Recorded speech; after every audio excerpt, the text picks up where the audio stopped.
ساری تعریفیں اللہ کے لیے، درود اور سلام محمد اور آل محمد کے لیے۔ جناب اسحاق صاحب، جناب آصف گیلانی صاحب، جناب شبلی صاحب، شعیب کاظمی صاحب، عبدالحسن سرحدی صاحب اور تمام معزز مہمان ہمارے، اور شعیب صاحب کے صاحبزادے کاظم صاحب اور آصف گیلانی صاحب کے صاحبزادے عدنان گیلانی صاحب لاہور سے تشریف لے آئے۔ محفل میں ایک رونق ہو گئی آپ کے آنے سے، اور یہ بھی ایک تاریخ تو لکھی ہی جا رہی ہے، ادب کی بھی اور مذہب کی بھی کتابیں آ رہی ہیں۔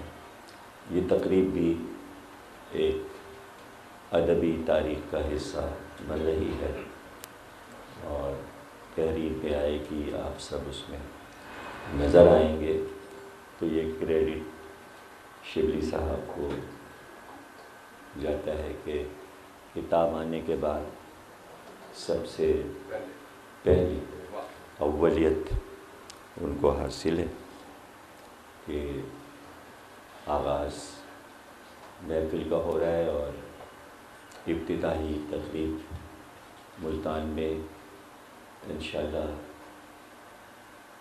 ہوگی اور لاہور میں ہوگی، اور آصف گیلانی صاحب لاہور میں،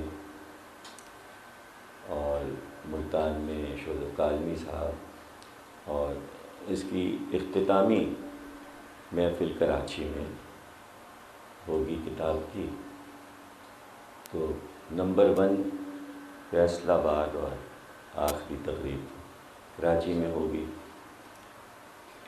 دراصل بہت ہی مختصر سی گفتگو میں کروں گا، اتنی اچھی تقریریں ہوئیں، اس میں علاوہ میرے ذکر کے تمام ہی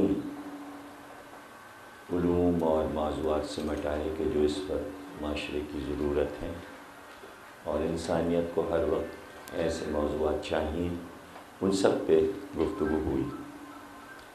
اور خصوصی طور سے شبلی صاحب کے بڑے بھائی صاحب نے بہت اچھی بات کہی۔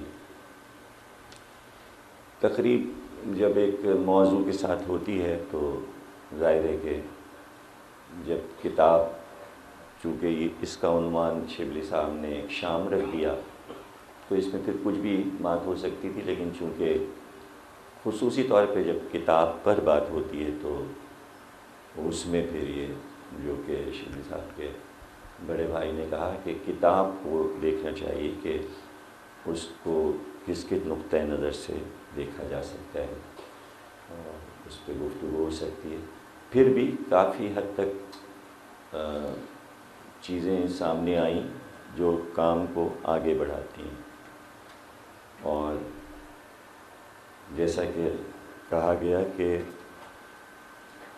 حوالہ تو میرا ہے کتاب کا، لیکن اس میں اتنے موضوع ہیں کہ یہ ایک ریفرنس بک ہے، اور اسکالرس کے بہت کام آئے گی یہ کتاب، اور جو سبجیکٹ ادب کے ہیں ان سے متعلق یہ ایک حوالے کی کتاب بن جائے گی۔ شخصیت کے حوالے سے آپ پیچھے اگر دیکھیں تو جو شخصیات کی فہرست ہے کہ کتنے 100 آدمی وہ ہیں جو اس میں نظر آ رہے ہیں کتاب میں۔ کتاب ایک ہے، لیکن اس میں آپ دیکھیں تو ہر صفحے پر کسی نہ کسی مشہور ہستی کا نام آپ کو مل جائے گا۔ تو ایسی کتابیں بہت کم ہوتی ہیں، اور یہ کتاب اتنے حوالوں سے، اتنے رخوں سے، شعیب کاظمی صاحب کی محنت ہے اس میں۔ اور 2-3 باتیں میں کہوں گا کہ کسی کتاب پہ کام کیوں ہو، کتاب کیوں لکھی جائے، اور تقریب کیوں ہو، اس کے بارے میں محفوظ کروا رہا ہوں اپنی فکر۔ بڑے بڑے دانشوروں کا، دنیا کے جتنے بھی بڑے دانشور ہیں جو فیصلے کرتے ہیں معاشرے کے، نفسیات کے، قوموں کے مستقبل کے، ان کا نام آتا ہے یہاں پر کہ انہوں نے یہ کہا کہ کوئی بھی قوم زندہ رہتی ہے صرف اپنی زبان سے. اگر کسی قوم کو مارنا ہو تو اس کی زبان چھین لو، وہ قوم مر جاتی ہے. ابھی ایک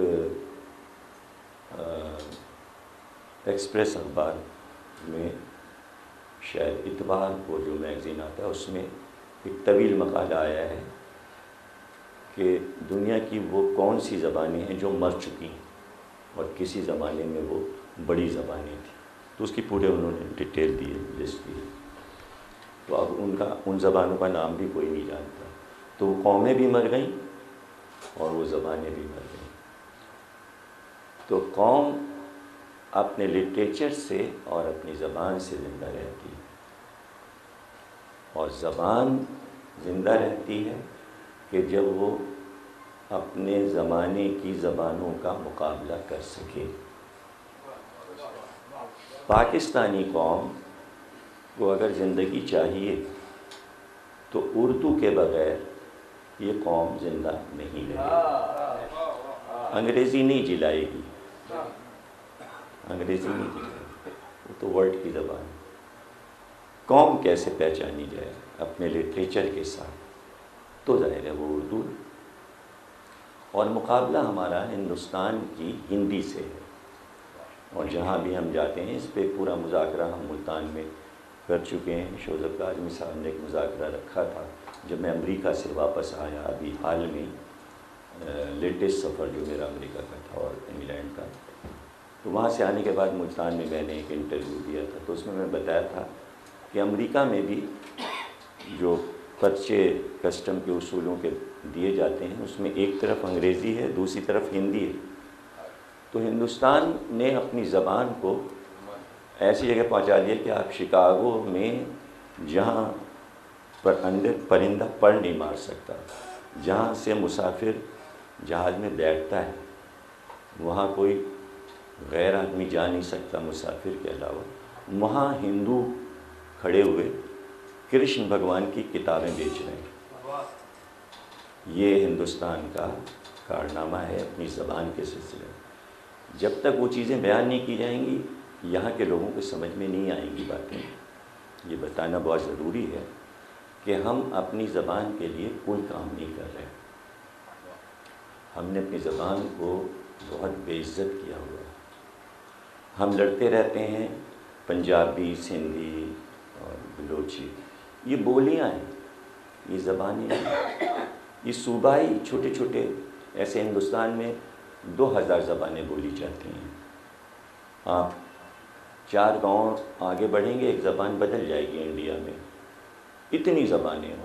لیکن کارنامہ دیکھیے کہ جہاں گجراتی اور مڑیا اور سندھی اور جے پوری اور بھوجپوری اور بنارسی اور بہاری، ہزاروں زبانوں میں انڈیا نے ایک زبان بنا دی اور ہر صوبہ اسی زبان پہ جان دیے ہوئے ہے. وہ اردو، لیکن اس کا نام انہوں نے رکھا ہے ہندی.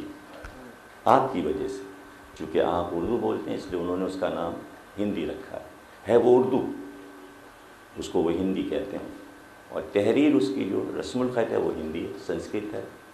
تو اس لیے آپ اسے اردو نہیں کہہ پائیں گے، اس لیے کہ رسم الخط بدل گیا. تو ہمیں اپنی زبان کو زندہ رکھنے کے لیے زیادہ سے زیادہ لٹریچر چھاپنا ہے. لیکن لٹریچر یہ نہیں کہ جو اسحاق صاحب شکوہ کر رہے تھے، یہ لٹریچر نہیں، اسے لٹریچر نہیں کہتے. یہ کوڑا ہے، یہ کوڑا ہے. اس کو باہر والے لٹریچر نہیں کہتے، ادب یہ نہیں مانا جاتا. اس کو تو حد یہ ہے کہ جنگ اخبار میں اگر آپ بھیجیں گے تبصرے کے لیے تو شفیع عقیل صاحب واپس کریں. نوٹ لکھا ہوا ہے کہ مذہبی